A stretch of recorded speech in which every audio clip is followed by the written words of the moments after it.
Welcome to Whitetail Rendezvous podcast, hosted by Bruce Hutcheon, and episode number 146.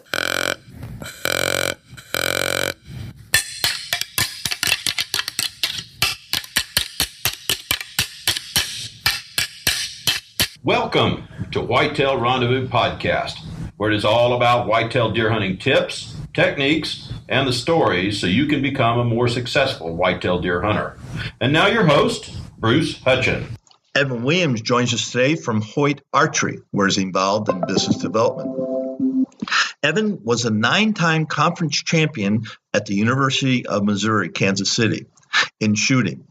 He was so good, he attended the U.S. Olympic Training Center in Colorado Springs to follow his dreams in representing the USA in the Olympic Games. He fell short of that, but he's always been a hunter. His passion for hunting and chasing mule deer and whitetails began one December afternoon in 1998. As Evan says, I remember crossing the street from my neighbor's house on the way home from school. Mom and Dad had been out hunting that day because it was the rifle season in Kansas, and they had each drawn an either species tag. As my brother and I got closer to her truck, all we saw was antlers sticking out of the bed of my dad's yellow Chevy. It was a big muley. 12 years later, I put a tape to it, and he grossed 181, and that's on a 3x4 frame. Being used to seeing smaller bucks than that Havertz in Nebraska, we were in awe. We had never seen an animal like him before. From that point on, I've been obsessed, to put it lightly. Welcome to another edition of Whitetail Rendezvous. This is your host, Bruce Hutcheon, and we're going to head over to Salt Lake City, and we're going to talk to the business development coordinator for Hoyt Archery, Mr. Evan Williams. Evan, welcome to the show. Thanks for having me, Bruce. It's a pleasure. And folks, Evan is a multifaceted young man. He and a couple of his buddies are also co-owner of IamHuntLead.com. And later in the show, we're going to talk about that. But right now, we're going to start right off and see what kind of results Hoyt had at the World Archery Festival held in Las Vegas recently. Yeah, it was a really good turnout. The largest show they ever had. It's just over 3,000 competitors. And it's actually a dual competition. So you have the final stage of the indoor World Cup season. So you have all your international competitors there for that, as well as it being the largest indoor shoot in the world. And it is an open competition, so anyone in the U.S. or internationally can come over and shoot that. And we won men's pro or men's open in the World Cup and took second on the women's side, and then we won a pair of recurve golds in that event as well for the World Cup side of things. And then in the open Vegas shoot, we took the number one position with Sergio Pagni from Italy. He won in the shoot-off on the first 3 arrows, which has never happened before, especially with the Lucky Dog competitor. And it's one competitor out of the field of 899 scoring point shooters that gets to go into the shoot-off for the final big tournament pot. And this year is a $50,000 check from the NFAA for the winner. And Sergio won that as the Lucky Dog entrance. He won a shoot-down field of 32 and then went on to the finals and won it on the first 3 arrows. And then we also took the women's championship with Inga, and I don't know where she's from, honestly, nation-wise, but she was in against 2 very strong Matthews women, and she won that tournament. So we came out on top across the board, and just a phenomenal performance by all of our archers around the country, and did it on the world's largest scene. So it was awesome. The stage was set for a lot of good things to happen, and everything came together for us. Well, let's jump into the show and talk about what you and your buddies are doing at IamHuntLead.com. Let's talk about that for a while. Yep. So a buddy of me from Indiana, we know each other for a couple of years, and we're big on the fitness side. We both grew up in sports, and I was a Division I athlete, and it's always been a part of our lives. And we saw where the industry was going with, the train to hunts that are out there and the fitness competition. And what we really noticed is that with a lot of the individuals that are popping up on social media, that there wasn't a whole lot of expertise, I guess is one way to put it. No certifications, no education on it that we could find with a lot of these social media pop-up guys. And they're charging guys hundreds of dollars for meal plans and workouts, and, they don't have the education or the background behind it. So what we wanted to do is we really wanted to bring a different aspect of fitness and training to the hunting industry. Zach's background is in exercise and sports science. I have a degree in math and statistics, which obviously doesn't play into that a whole lot, but with my background in athletics and with my background in the industry, as well as my mother, whose degree in master's is dietetics and nutrition, we've got a really strong presence that I feel like we bring to the table for functional fitness. It's not, throw 150 pounds on your back and go. It's how to train and how to live and how to prepare yourself for reality in everyday situations in hunting, whether you're a rifle hunter, whether you're an archer, whether you like chasing whitetail and you're hunting, a couple hundred yards out your front door or from your truck on a back road, or whether you're hiking in 4, 5, 6, 8 miles and trying to hunt elk or mule deer in the backcountry in the mountains.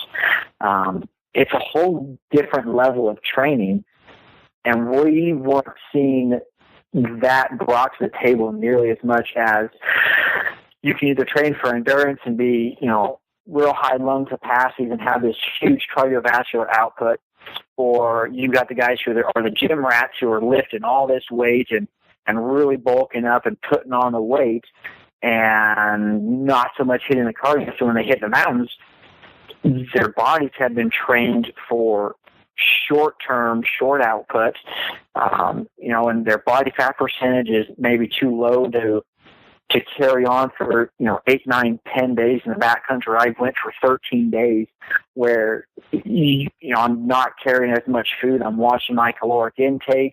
I'm completely changing my diet in the backcountry because it's a different way of living. And, my body isn't getting all the nutrients, so it's got to feed off something. And we really want to bring that to the industry, and we just don't feel like we've seen it. So what type of person are you looking to help? Really, anyone who wants to be at a better level of fitness in general, someone who might be starting out, or someone who's hit a plateau, or, the guy that realized, man, the way I was training for my Colorado elk hunt just didn't work for me, coming from the Midwest or from back east. Because they see these guys out there doing these soul gym routines, thinking, well, I got to really, I got to bulk up. I got to get more weight on my legs, or I got to work on carrying more weight. So they throw 100 pounds in a backpack all summer and they're walking around.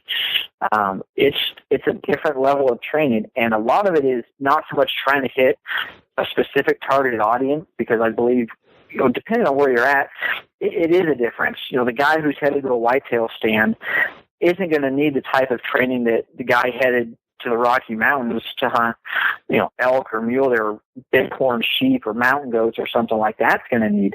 And especially with Zach's degree in exercise science and what we bring with the sports nutrition side of things, I think we can really hit a multifaceted level of hunter. We don't want to be archery specific, even though the three of us that have come together to do this are archery lovers, and we're all passionate about that, because it's fitness and it's a better way to live in general. It's a healthy lifestyle. What's your website for this? The website is IamHuntley.com, and Huntley is spelled HUNTLETE. It's a combination of hunter and athlete.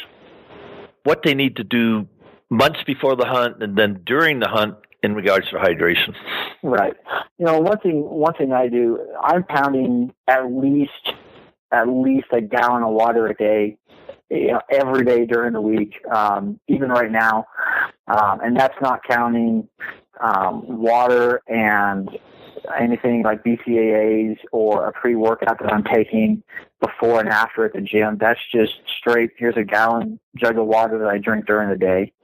And a lot of guys aren't doing that. A lot of guys aren't even taking the minimum 8 glasses, which is 64 ounces. So your body's already in a semi-dehydrated state. Now you tack on trying to work out, or now you tack on coming from sea level or even 3,000 feet, which is, most of the Midwest is in that 2,000, 3,000 elevation range. And now you're talking going to 8, 9, 10,000 feet. You need to have a tremendous amount of water intake. Your body needs to be hydrated when you go to hit the mountains, or to do anything different at elevation. Coming out 2, 3, 4 days ahead of time thinking that you can acclimate isn't going to happen. Acclimation is the development of red blood cells, which are going to bring more oxygen through your entire system. And it takes the body 3 weeks to truly develop the red blood cell count, where you aren't going to have the altitude sickness or any side effects of that. So no one has 4 weeks to burn on a week hunting trip plus 3 weeks to get your body acclimated as far as the red blood cell count. So it has enough to supply your body's organs and everything, to be on that successful plane when it comes to hunting. So, hydration is the key. I like using Wilderness Advantage,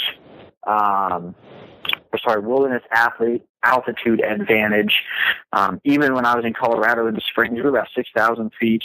And I drink my gallon of water, and I'd start taking that about 2 weeks into the hunt, or 2 weeks prior, and take enough for a week up with me, and every day I'm continuing to take it. Another thing that I find is extremely important is I'm not taking iodine tablets or a polar pill or anything like that. I hate the taste of iodine. I've done it before. I'm packing the extra weight for a small Catadine Hiker Pro filter.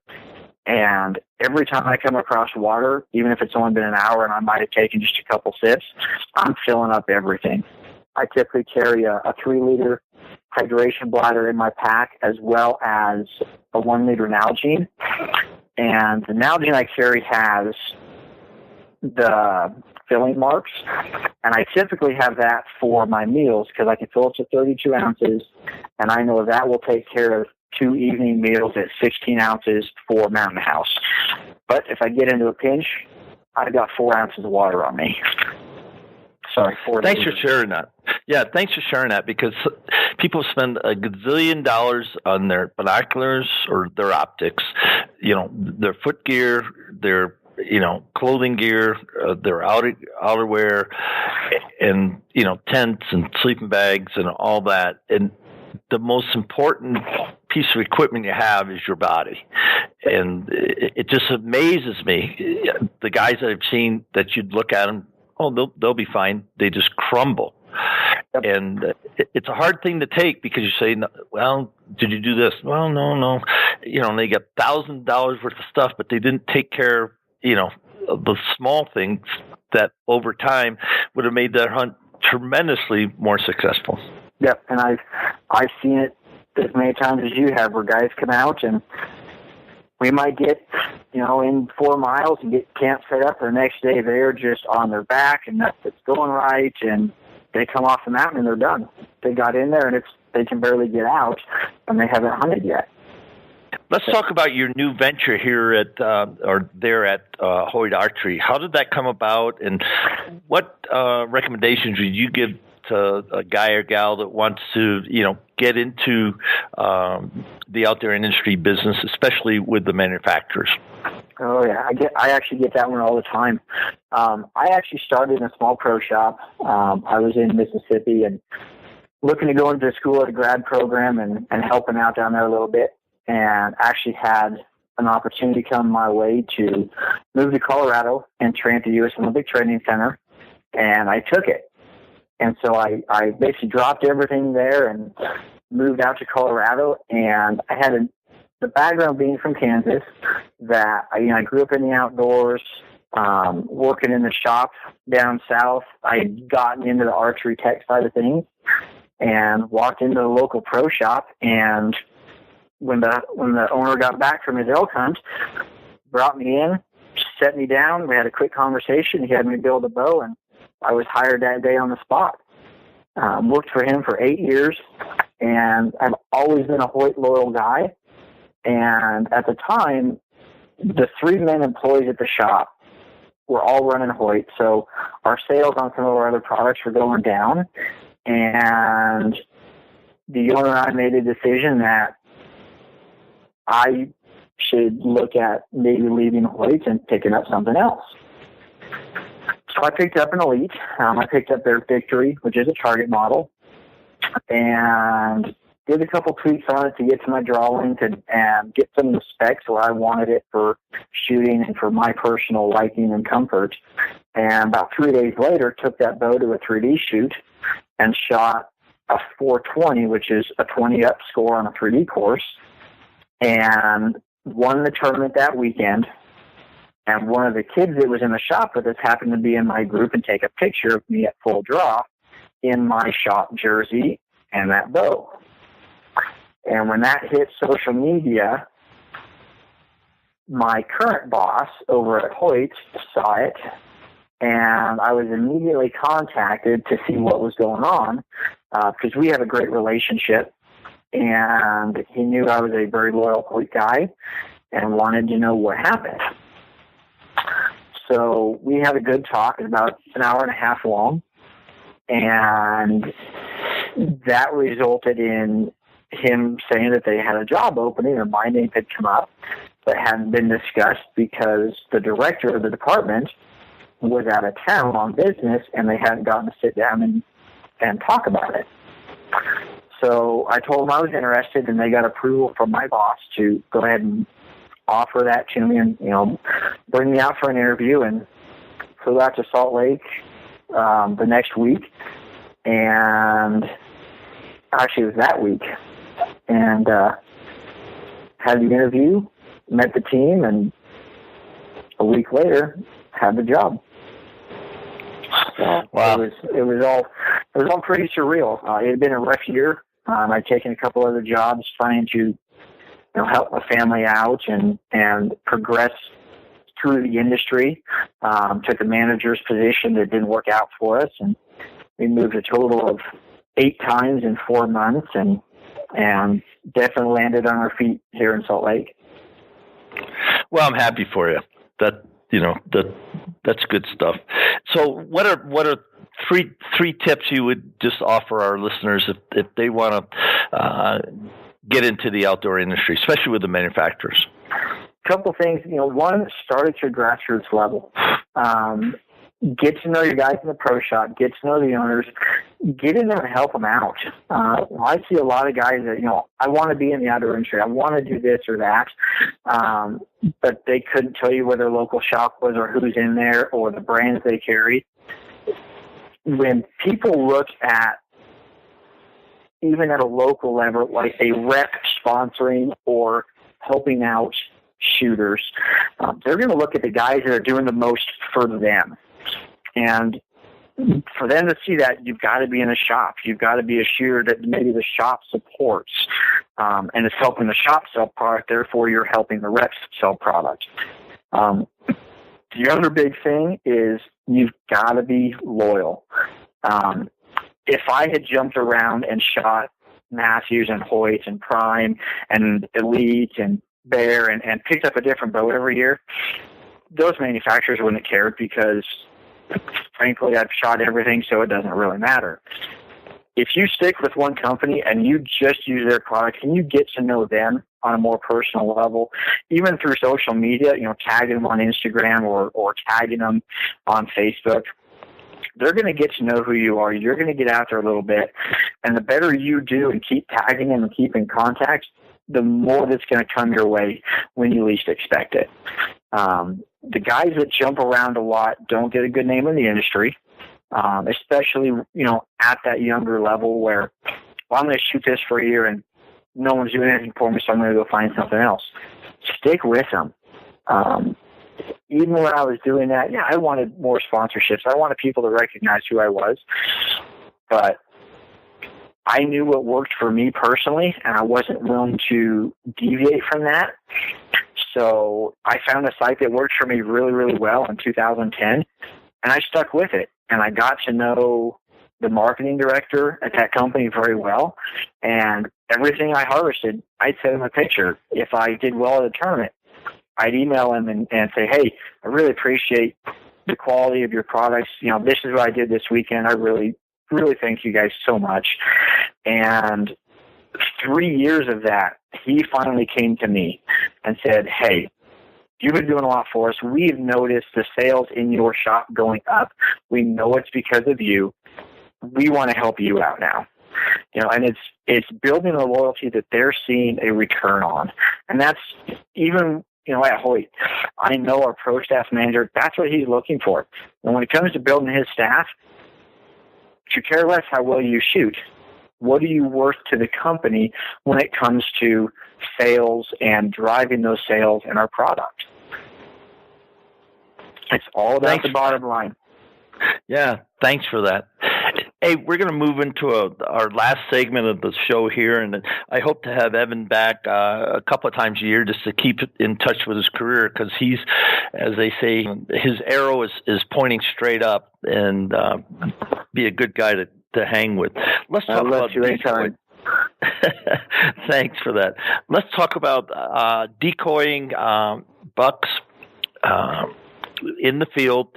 And as we talked about in the warm-up, it's out west, out here in Colorado, and other places, the western portions of Nebraska and Kansas, Oklahoma, there's opportunities to take large mature bucks with a decoy. So let's spend some time in talking about that.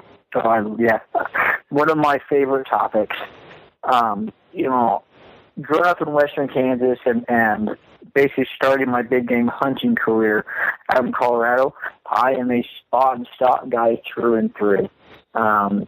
You almost have to pay me an ungodly amount of money just to sit in a tree stand. I can't take it. If I see an animal, I want to be able to get on the ground and cut him off or chase him or figure out where he might be going and go have fun with him.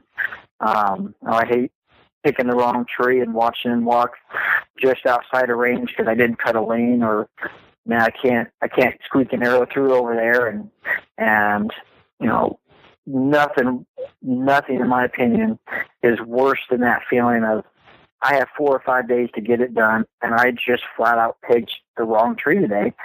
If I had picked the other one, it'd be a done deal. So I love spotting and stalking, and I started using a decoy back in 2010 or 2011 is when I started using a turkey system.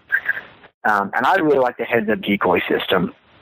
It's ultra lightweight. It's packable. It's so versatile. And if I go into the high country, I can carry an elk cow decoy and a mule deer decoy for both species I've got tags for in the same unit. I'm under a pound. And nothing can change a game in the favor of a hunter quicker than having something for an animal to look at, especially if you're by yourself. Most of my hunting is done that way, so I can run the bow mount version, or I've got a clamp I carry that I can attach and put a couple cow calls out right at that decoy and shift off to the side. And as soon as that elk comes looking in and sees that decoy, all of his focus is there, and he's coming right on the line right past you. And hunting whitetail is no different. With the amount of call manufacturers and the way that they have gotten the attention that they have from the hunting industry and the filming industry, they are so wary, especially where we're at, where I know they don't get pressured because, frankly, the 5 of us that hunt with me on our ground in Kansas are the only ones that hunt them. And yet they'll come in and they will freeze up with nothing to look at, and they'll walk off. And you put a decoy out there, here they come. And my greatest experience with it was actually the 2014 season. I was in, and one of my landowners called me, and he goes, I don't know where you're at, but you need to get out here. I've got a 30-plus inch mule deer that I am chasing down my cornrows with my combine header, and he's taking out dryland corn on both sides of his antlers. This thing is huge. So we go out there, and there was actually 4 bucks that were circling that particular property. There was a big patch of cut corn, had a cottonwood bottom running down one side of it and pasture on the west, and then surrounded in that mile square section by different plots of drilled wheat and standing milo. And the 4 bucks I was after were all muleys, and they were all at least 170 inches. The biggest one I figured was a mid-190s buck. And I had one camera out, and it caught a picture of a 160-inch 8-point whitetail and this little tiny 3-by whitetail, or 6-point, depending on how you like to refer to them. And the little 6-point, I called him Hollywood because I had like 1,000 pictures of him in a week right in front of my camera. And I got in there, and it was about 20 degrees that night, and I had a strong south wind in my face. And 26 muley does came in the field and no bucks. And I noticed 2 whitetail does just running up and down the bottom, and I just kept seeing this flash of a buck. And he finally bedded down, and when I looked at him, I swore from the side it was Hollywood. Just this, short time, kind of compact-looking buck. And about half an hour later, I turned over to look at him, and he had bedded, and he faced me, and he is outside of his ears, like 4 inches on either side. And I just knew it was a buck I had to go after. So he's bedded at the back of a little alleyway that from tree line to fence line is about 30 yards across, and it is nothing but prairie grass that might be 4 to 6 inches high between him and the last tree down this lane. So I peeled off the backside of a ridge and down a little cut, and I had the heads-up decoy mule deer doe.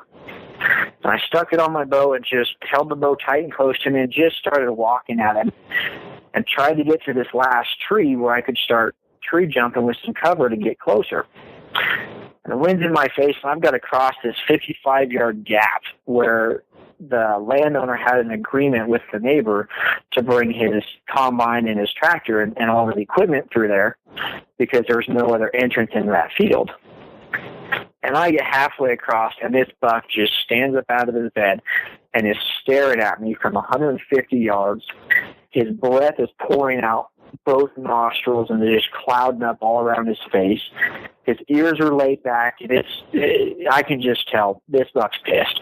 And all of a sudden, he starts coming straight at me out of his bed, just stands up, staring at me, and just on a string starts walking right at me. So I hit the dirt, and I'm kneeling in bare dirt where the combines had come through. And I came to full draw. That buck was maybe 17 yards. And he worked his way around to my right, and I just kind of turned with him. And as he was approaching me, he started swinging his hind end.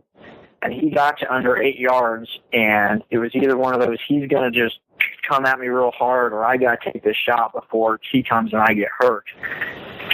So I took that shot at less than 8 yards with that heads-up decoy. He didn't know what hit him at all. He flipped and turned and started looking around for another buck. He was done. Oh, my goodness.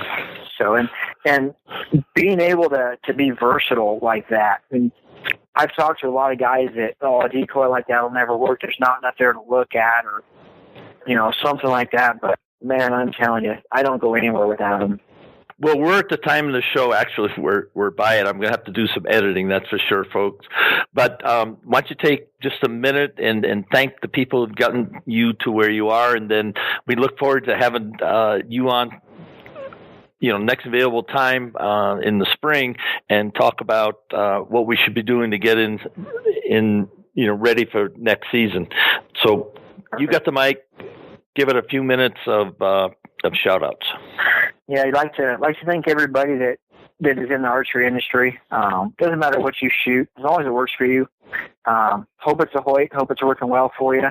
But really want to thank my parents and my family who supported me, and definitely Hoyt Archery and the outdoor group for helping me along the way and really making a great product. They're the ones that got me to where I am. And Easton Archery, Ramcat Broadheads, AAE Vanes, America's Best Bowstrings, First Light Clothing. That's really, really changed and helped me as a Western bow hunter.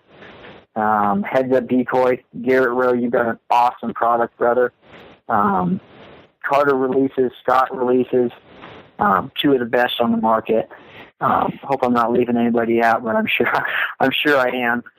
Vortex Optics, man, Mark Boardman and his crew over there. If you guys are running Vortex Optics, you seriously need to take a look at their stuff.